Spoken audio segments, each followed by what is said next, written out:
Welcome to the program, sir. With me here on the program today is the DG, Nigerian Tourism Development Corporation, who is by name Florential Kuka, and we'll be talking about crude oil and tourism, which way Nigeria, and he is just here with me to give us answers to this question. You're welcome, sir. Thank you very much indeed. Okay, so want to see if there's this possibility for us to look outwards, not depending on crude oil alone in Nigeria. Maybe talk about other things that could bring in a source of revenue to the economy. So, your own perspective, how do you see the Nigerian economy? Thank you. We were blessed with crude oil as a nation, as a people, and we have enjoyed crude oil. We should have used crude oil to develop more than we have.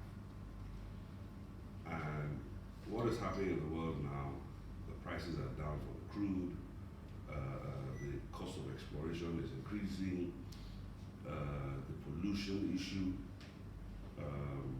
and we still lack the infrastructure that the largesse of crude should have given us.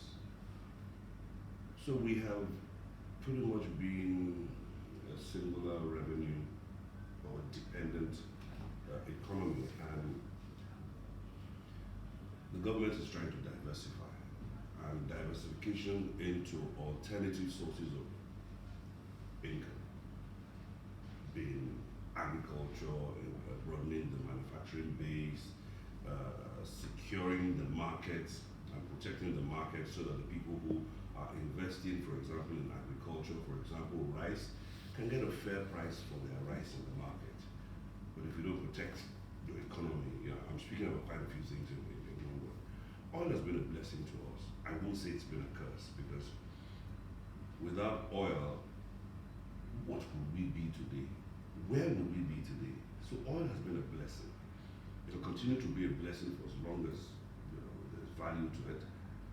But the revenues that we have enjoyed in the past and the revenues that we have now, we must look at alternatives and use those revenues to develop those alternatives in the long run. Okay, we know that there are some countries that depend solely on tourism, and they are doing quite well. So how about we? Do you think is it possible for us to divert into tourism, to use tourism as another source of revenue for Nigeria? First of all, we can't talk about tourism like it doesn't exist. Nigeria is a tourist destination. For things that, let's define what sort of tourism we have. The exploration of crude oil in Nigeria is not done singularly just by Nigerians. There was a legal framework that was created for non-indigenous companies to come in and explore oil. So there's business tourism. There's religious tourism. Nigeria is a sort of mecca for the Christian faith, especially the Pentecostal one. Because of the buying power of the population of Nigeria, people come here to trade.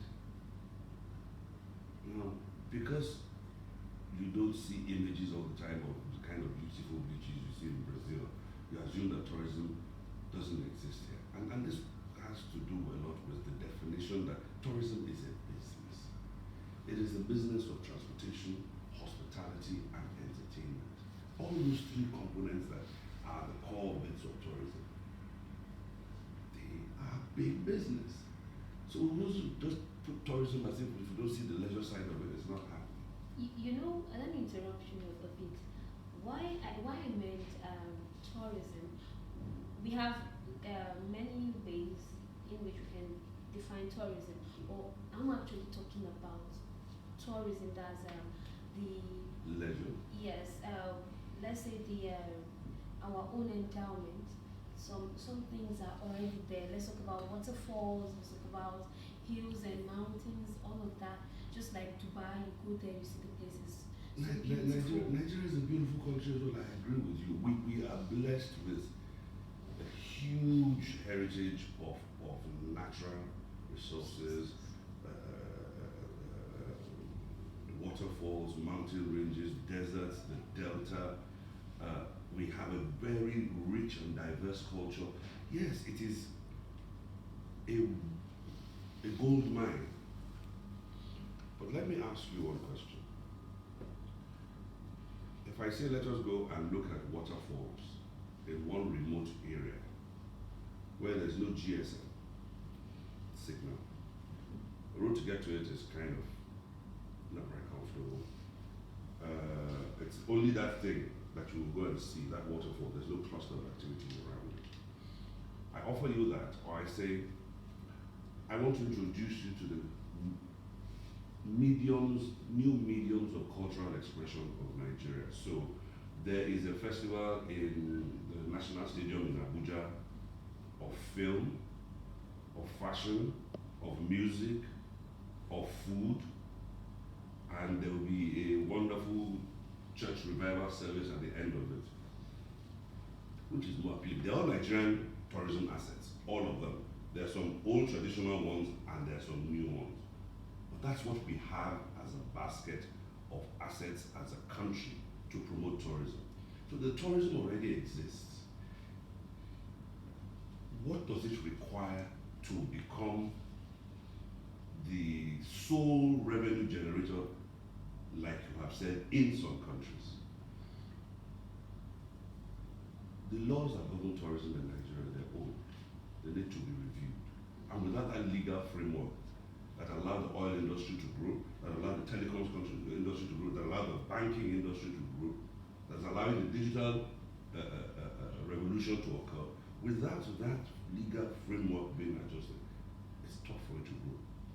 So that's the issue of corporate governance. You've got to look at what skills are available to the people who are in this tourism, various sides of this tourism industry. They need to be harnessed. You can't, for a chemical engineer who now ends up in another industry due to necessity. We need to train and retrain and improve, not just on the training of human capital on both government and private sector sides, but also what goes back to this man who has trained himself, the welfare package, what is he being paid? We've also got to look at the financing of tourism projects and assets. Tourism is very finance sensitive. If anything is in the double digits, 10, 20, 25% interest rate, it's not going to go. Tourism has to develop tourism, we must have some sort of finance package for tourism assets. And it's just not the fancy glassy hotels, etc. It's to that waterfall I was talking about, say Owu in Kwara State. It's to fix the road going there. It's to encourage the GSM company to put coverage to cover the place. It's to build a small viewing area. It's to have the kind of toilets you would have if you went to a mall, So who is responsible for building all of this? All those things are state assets. NTDC is a marketing company. We don't have the budget or the appropriation to go into any state and put those things down for that state as a federal government agency. Owu Falls belongs to Kwara State. We have been there, we have documented it, we can dialogue, we can help develop, we can help introduce partners, etc. But these tourism assets are assets of private individuals, state and local governments. It is theirs to develop. We can encourage them, we can tell them, look, you can do a simple thing like just build clean toilets. We have in Jos a major festival, and one of the things that they had an issue with was that when they had the festival, there was, it's an open field, there was nowhere for people To sit or not just to sit, to ease themselves. yes. So they were going into the open field, which was unsightly. So we partnered to build simple toilets. Now, when you build a toilet, it revenue generation. When we invite a GSM company to come and lease land and allow signal to be there, they'll get revenue from it, it's revenue generation. When somebody has a little shop selling souvenirs and I was in Kura Falls, I was in Owu, it's business. So there's income generation, there's employment generation, but it's modular and it's a building block that we must build each one of these domestic tourism assets. So when you go to Dubai, what do you enjoy? It's a domestic tourism industry that you just buy an international ticket to plug into. So if the domestic isn't robust, if it isn't clean, you have an issue. But to focus on our beautiful hills, etc., is not honestly listening to the demand of the greater population of both Nigeria and what is driving world demand right now. It's what we call the new mediums of our cultural expression, whether you like it or not. If you are given the option to go and look at waterfalls right now, or you're given the option to go to a festival where you can watch your favorite musician with your favorite actress, etc., which would you choose? I would choose to watch my favorite artist, and that's because that place look more better and it's friendly, maybe the environment and the fun than going So you to have answered the question you developed. asked me by that statement. But what I'm also saying is that in most countries that are very tourism friendly, they use the new mediums of their cultural expression dictated by their demography. You know, what percentage of Nigeria is between, say, 18 and 35 that are digitally connected and paying a very great attention to music, to film, to fashion, blah, blah, blah. Okay, why can't we take this focus of interest and place it in somewhere like a plateau? Or take it, you know, you take the new to the old, to promote the old. And that is what you see happening in countries that have tourism as their singular income. As the Director General of NTDC, I want to ask, is there any effort by the federal government to improve the economy through tourism? And when I'm talking about tourism, I'm talking about the natural resources that we have. Is there any effort? Every effort that the President, the Vice President, the ministers, every one of them, every effort they put into their office to make life better for you and I as Nigerians, it's the same asset that a tourist is coming to enjoy. So, every rail that is being built is an improvement. Security, roads, healthcare, you name it. You've got to start from that level. If you focus on, oh, this is bad, this is bad, this is bad, then, you know, demarketing something that is just an off the beaten track. It's not a glossy Dubai. It's a different kind of environment that people are starting to come and enjoy.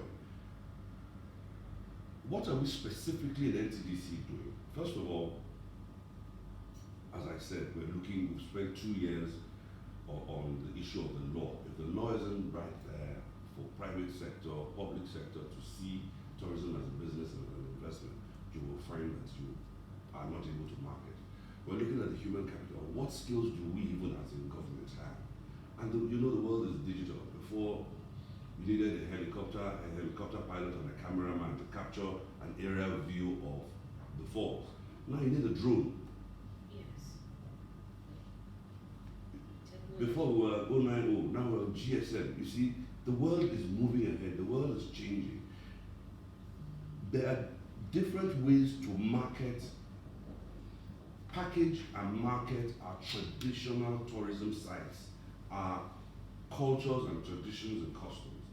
But you cannot focus on that and ignore what the population is telling you as a matter of popularity. Every time you open your telephone in the morning, or during one day, you will see something about either music, food, fashion, religion.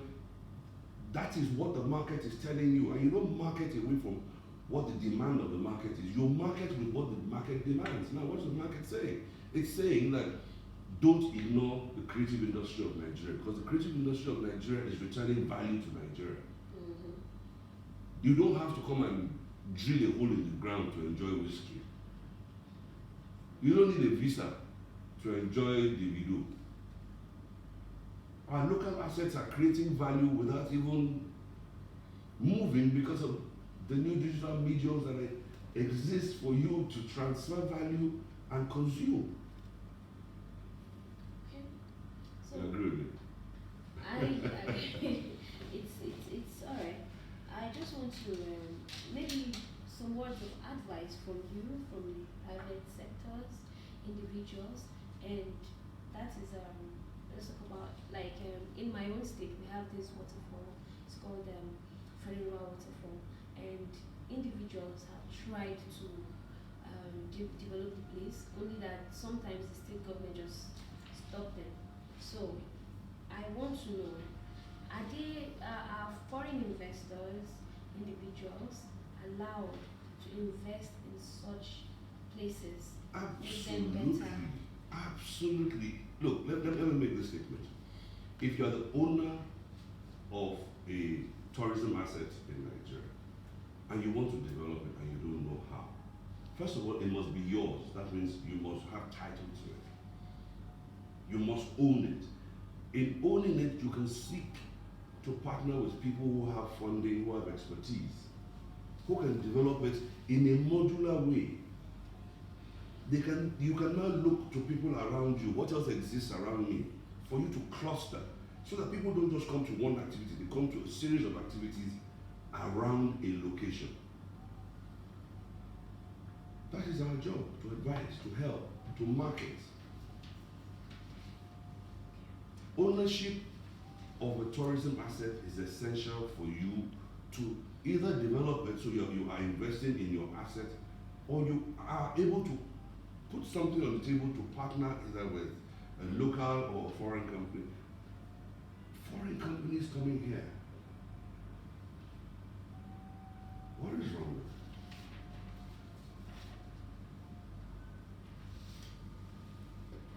it? Okay, I'm going to edit all that bit so you're passing the paper.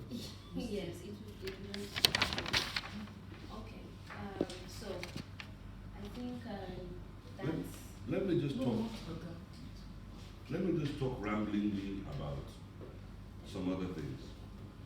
You know, how you market tourism products is also very important. Most countries targeting our Nigerian market package, they create packages. So there's an airline, there's a hotel, and there's a tour package at the end. One package. That's why it's simple for you to go to Dubai or South Africa or any of those places that are constantly targeting the Nigerian market. So we have an internal market that is tourism on its own. Tour Nigeria and explore the flavors of Nigeria. Go around Nigeria. See the fashion, the food, the film, the music, the local traditions and customs. See the sights in Nigeria. Our population gives us an advantage. That advantage is what is targeted by all these other countries. That's why you see often packages to go out of Nigeria. We have been talking to all the stakeholders to please come together, create packages that make it easy for a Nigerian not to go anywhere, not to get a visa, not to change currency, not to roam his phone. Go to Agungu, create a package to Agungu, which is coming up in March. Go to the Durban in Kano, create a package. Go to Ojude-Oba, create a package. Go to where you're in Lagos, create transportation, hospitality. The entertainment is there. Secure the entertainment, brand the entertainment, make it accessible. Give me a chair that I can pay for with my ticket and my airline ticket and my hotel. That is as if I'm going to watch Manchester United play Chelsea. My seat is there. It allows people, gives hotels confidence, gives transport confidence for them to plan for that period and forward sell. So what would you say to, in your own aspect or your own view, are we there yet on tourism in Nigeria? Are we there? We're on our way. Okay. We will get there. We're on our way. We mustn't change focus. We mustn't say, oh, we did this last year. Okay, this year we're going to do this. No. Stick to it. Finish it. Get it done. We can't say, I mean, one of the issues we've had is continuity. So, I will use myself as an example. The first year I was here, I started chasing the change of law. The second year, I've continued to chase the change of law. And on my third year, I will continue to change the change in the law until I achieve that. That is a fundamental platform. That is a building block that somebody after me will step on or continue till it is done, because it is needed, it is necessary. Now, I don't want to now say, oh, this year, no, let's pick something easier and friendly and can be delivered in 6 months and do. No, we must continue on the track we have: better security, better transportation, better hospitality, new laws. That is where we now can see we're comparing ourselves to some of these other nations in terms of the infrastructure they have to support tourism. Thank you very much, sir, for coming on the program today. It was wonderful having you, and I got to understand that we are not there yet, and that's what prompted this interview today, and how we can better tourism. And we had, at least whoever is watching, know that you have spoken a lot already on tourism, and we say thank you. Okay, so that will be a wrap on the interview today, and we appreciate you for coming on the program. Thank you very much. Thank you. Let me just give you some outtakes that you can either add or leave out when you finish. The tourism agenda for Nigeria today must be a digitally driven, entertainment focused tourism agenda.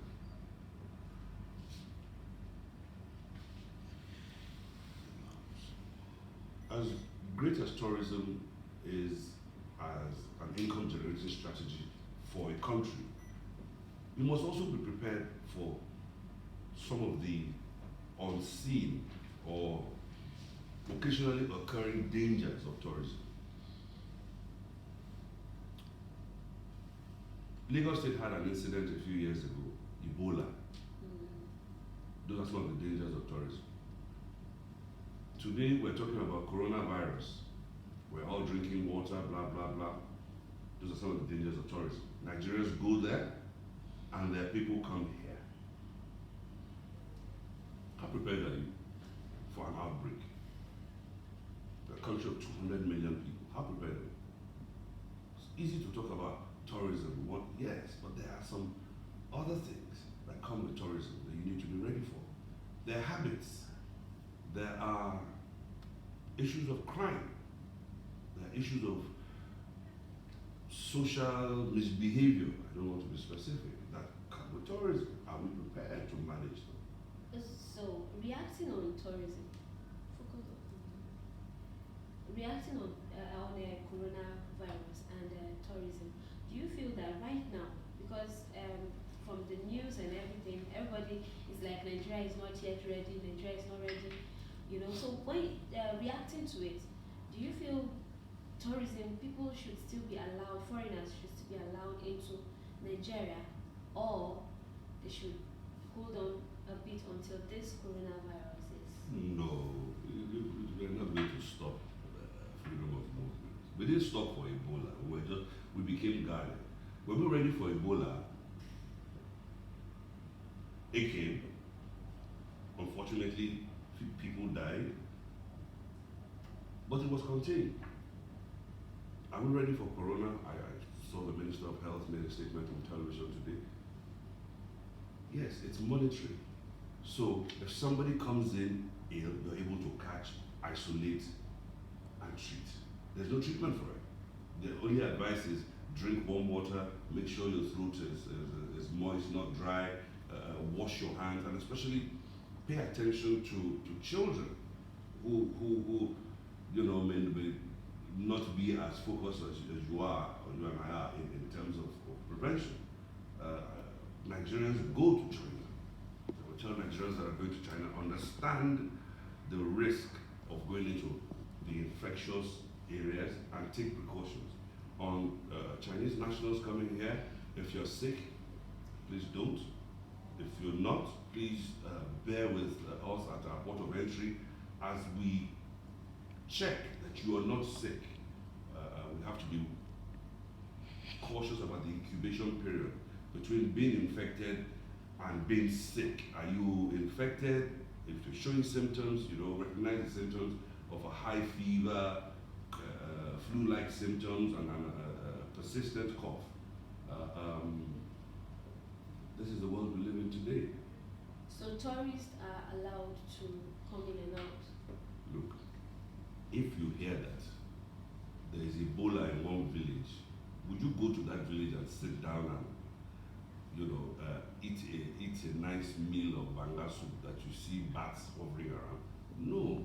I'm talking about common sense here. If a place has a highly infectious disease,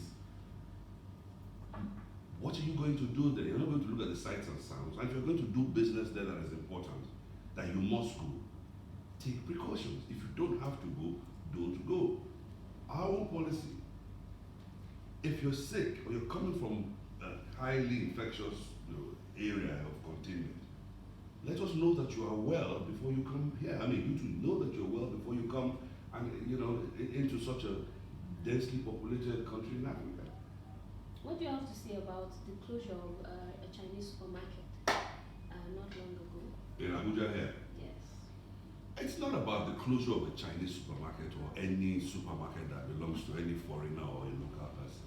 If you are importing goods that are not cleared by NAFDAC and you're selling them to Nigerians or Chinese people, it should shut you down. We have a law, we have rules. Everything that is sold in Nigeria is cleared by certain local and federal agencies. And it is given a number, NAFDAC number. Now you find a back way to bring some kind of foods in here. They should shut you down, take it off the shelves. How do I know that you're not poisoning my people? I think it was because of this coronavirus that this action was taken, because before now they've always imported these kinds of goods. Yes, there must be a reaction. Coronavirus has made us pay attention to the fact that there is a problem within this community. So we better start checking everything, that whatever the habits that created coronavirus in the homeland, those habits are not being practiced here. There's Lassa fever. Okay, I read a funny article today to say that cats now cost a lot more money, and people are finding that their cats are missing because people have realized the value of cats for chasing rats out of the environment. So there was an incident, and there's a reaction to it. I must say something. We cannot afford to get it wrong because of the density and volume of our population. And if people have practiced whatever habits that is creating new viruses that there's no cure for, it is a huge danger for those habits to be practiced in a small, isolated community within such a dense country like Nigeria. That, the federal government agencies, local government agencies that took the responsible action to attend to those illegal products, please, kudos to them, well done. So what's your advice to Nigerians against coronavirus? Wash your hands, don't touch your face, cough quietly, be wary of your environment, drink loads of room temperature water. Apparently the throat must not be parched or the virus can easily attack you. if you do notice that you're not feeling well, seek medical attention and isolate yourself, even from your immediate family. The last thing you want to do is to infect people in your workplace or in public transport, etc. It's not much more we can do. There's still a lot of information that is required about the virus and how it works, but hopefully they will find something soon that will put a stop to it. All right, sir. Thank you very much. Thank you.